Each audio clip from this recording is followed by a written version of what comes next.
Alright guys, welcome to 10 of the most beautiful Android games that you probably haven't played.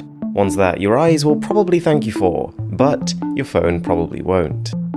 First up is Ark Survival Evolved, a game present on current-gen consoles as well as PC, so you can probably imagine with the right hardware, the smartphone version has a lot going on. The most impressive aspect here though is that you've got a full open world. Most places you can see, you can also get to. When you combine this with dynamic lighting and shadows and a dense jungle packed with moving creatures, this could be considered the crisis of mobile games. Infinity Ops is a multiplayer sci-fi FPS, which kinda reminds me of Call of Duty Infinite Warfare. Granted, that wasn't the best game, but this does become a whole lot more impressive when it's playing on a phone. The game uses smart compression to keep texture sizes low, which actually makes the game run okay even on lower mid-range phones. Now, this name might ring a bell.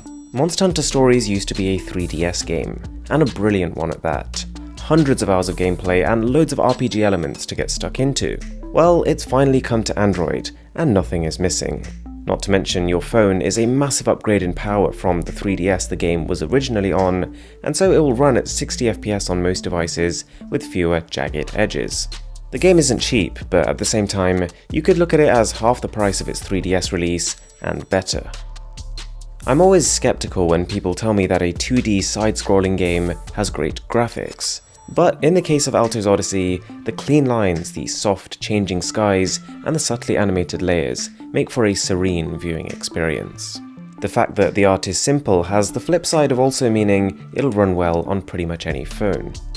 Life is Strange is another one of those games that's available on nearly every other platform. And you notice, character models and animations are console-like, but I would say resolution isn't the best on Android, and it doesn't look like there's any way to tweak it.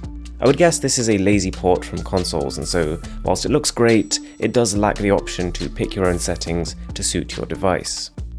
Return from Planet X is a bit of a weird one. You can tell this was made by a small team because the framework, the storyline, and the menus could all do with some work.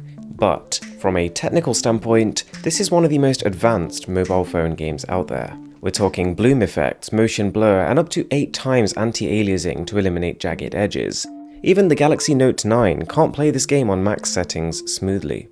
Mobius Final Fantasy is a beast of a game. It might seem a little overwhelming at first, because it doesn't exactly hold you by the hand. But if you stick with it, you are rewarded with satisfying combat and a well-written story, as you come to expect from the Final Fantasy name. The character and enemy models are super well animated, not to mention the visual confetti you see every time you use one of the game's over-the-top spells and attacks. It's also refreshing to see a game of this caliber that plays in portrait. Feels natural.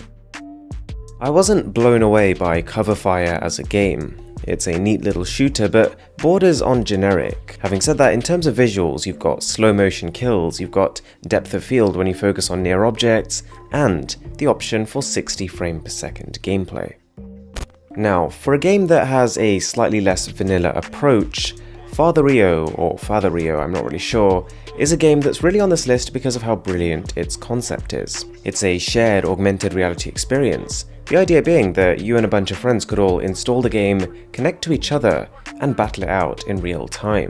The actuality though is a little less impressive. The single player mode is pretty uninspiring, and the multiplayer requires you to buy a $30 attachment, which of course is a pretty chunky investment, but when you do, this essentially becomes full-scale laser tag, anytime, anywhere.